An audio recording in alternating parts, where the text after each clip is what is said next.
aujourd'hui, en ce lieu symbolique, le palais de la démocratie. Aujourd'hui, nous écrivons une nouvelle page de l'histoire, car c'est pour la première fois qu'un président de la République de Madagascar effectue une visite d'État en terre angolaise. Cela témoigne de notre engagement mutuel à raffermir les liens qui unissent nos deux pays.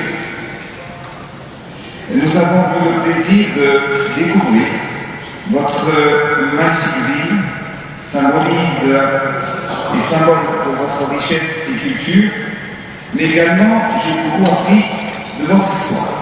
J'ai eu une grande émotion quand j'ai rendu hommage à l'illustre premier président de l'Angola, Agostinho Neto, dont le dévouement et le patriotisme ont été des piliers dans la lutte pour l'indépendance. Sa vision continue d'inspirer non seulement l'Angola, mais aussi l'ensemble du continent africain. Je crois fermement que notre force réside dans notre solidarité et notre coopération. Aujourd'hui, en renforçant les liens qui unissent nos deux pays, nous incarnons cet esprit d'unité africaine, contribuant ainsi à un avenir où chaque pays africain peut prospérer. Le Parlement joue un rôle fondamental et inestimable dans un État démocratique. À travers ses représentants directs, c'est ici, en ce lieu, que le peuple s'exprime continuellement. Et c'est ici également que les idées se confrontent et où se décident les grandes orientations politiques de l'État. Et d'ailleurs, à ce sujet, j'aimerais vous partager que Madagascar a récemment achevé ses élections législatives et présidentielles suivant un processus démocratique. La supervision de la SADC tout au long du processus électoral a été précieuse. Et je saisis cette opportunité pour exprimer notre profonde gratitude pour l'engagement continu de notre communauté en faveur de la stabilité démocratique dans la région. Notre parti politique, qui s'appelle l'IRMA, ou qui se traduit tous ensemble pour la majorité présidentielle avec le président Andradoué, a rapporté une majorité significative au sein de l'Assemblée nationale malagasy, avec 84 sièges de députés sur 163. Par ailleurs, l'adhésion des députés élus indépendants à notre parti nous permet d'avoir un groupe parlementaire qui compte aujourd'hui à 100 députés sur les 163. Donc nous avons 100 députés, l'opposition réunie forme 22 députés. Ce résultat n'est pas seulement une victoire électorale, mais un reflet de notre engagement envers une gouvernance démocratique renforcée. Cela nous permettra également de concrétiser et surtout d'emmener les réformes nécessaires pour atteindre l'objectif de l'émergence de Madagascar. Cette majorité nous offre l'opportunité donc de consolider les institutions, d'impulser des réformes essentielles et de mettre en œuvre des initiatives visant à favoriser le développement durable et le bien-être de tous nos citoyens. C'est un moment décisif pour affirmer le rôle crucial du Parlement dans la construction d'un avenir meilleur et pérenne pour notre nation. Madame la Présidente, les liens d'amitié entre Madagascar et l'Angola ne datent pas d'aujourd'hui. Car comme vous le savez, il ne faut pas oublier l'histoire. Mais en 1975, Madagascar a été l'un des premiers pays à reconnaître le MPLA. C'est important de le dire. Et comme on dit, c'est un proverbe qui dit, c'est que c'est dans les moments difficiles qu'on reconnaît les vrais amis. Madagascar était toujours aux côtés de l'Angola, et l'Angola a été toujours aux côtés de Madagascar. Et c'est pour cette raison. Et c'est pour cette raison que je tenais vraiment à être ici pour effectuer cette visite officielle, pour marquer ma volonté, notre volonté à solidifier les liens d'amitié entre l'Angola et Madagascar. En jetant un regard sur notre passé commun, nous pouvons percevoir une histoire riche et profonde, marquée par une lutte partagée pour l'indépendance, incarnant les idéaux de solidarité, de liberté qui nous rassemblent. On s'est battu pour avoir notre indépendance.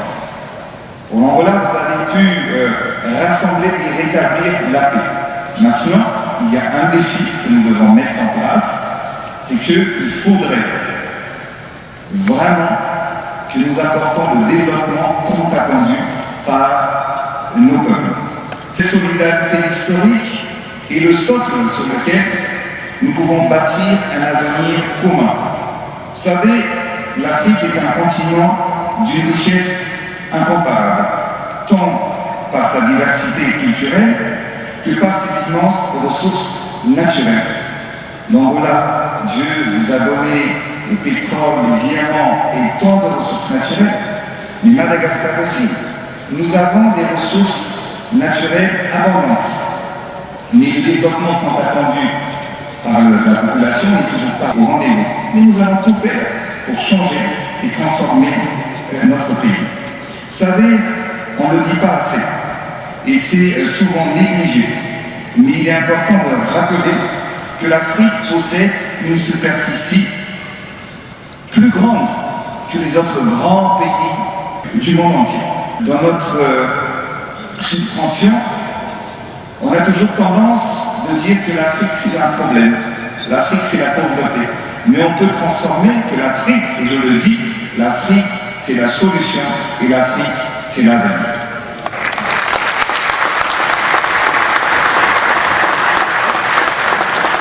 Et vous savez, plus de 65 millions de nos habitants en moins de 30 ans. L'avenir réside aussi, en la jeunesse.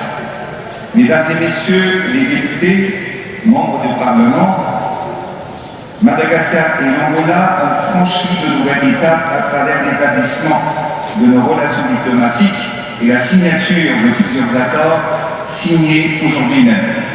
Cela témoigne de notre engagement mutuel à raffermir les liens qui unissent nos deux nations et marque le début d'une relation approfondie dans les domaines d'intérêt commun. La volonté, nous l'avons. Maintenant, nous allons concrétiser à travers des actions. Notre coopération est désormais orientée vers des secteurs stratégiques tels que la gestion durable des ressources minières, en étant l'action sur le partage et le transfert de savoir-faire.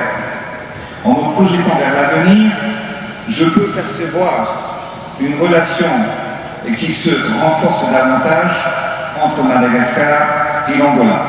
Notre coopération est fondée sur l'amitié, le respect mutuel et un engagement continu à œuvrer pour le bien-être de nos peuples. Je vous invite, chers membres du Parlement angolais, à soutenir les initiatives de coopération qui ouvrent la voie à un avenir prometteur pour nos deux nations. Je reconnais l'importance de votre mission et la préservation de la démocratie et de la stabilité, et je salue l'engagement de chacun des membres du Parlement angolais en faveur de la paix et du développement. Je vous souhaite un mandat rempli de succès, et je suis convaincu que vous allez œuvrer pour le bonheur et la prospérité du peuple angolais. Si j'ai un vœu à formuler aujourd'hui, c'est que la paix puisse perdurer en Angola et que la prospérité puisse être palpable pour votre beau pays. Vive l'amitié entre Madagascar et l'Angola, vive l'Afrique unie et prospère. Muito obrigado.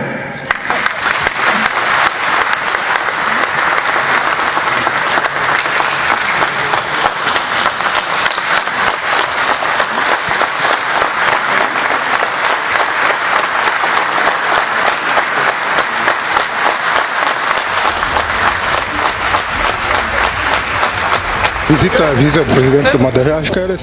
Ny visite nataon'ny président any Madagasikara zany dia visite ohatran'ny hoe nahafapo anay ary ny tianay Gostaria dia izay indray andro any mba maniry ihany koa any Madagasikara satria ny zavatra renay dia Madagasikara tena firenena tena tsara be. En même temps koa c'est le pays du futur et des opportunités BDP.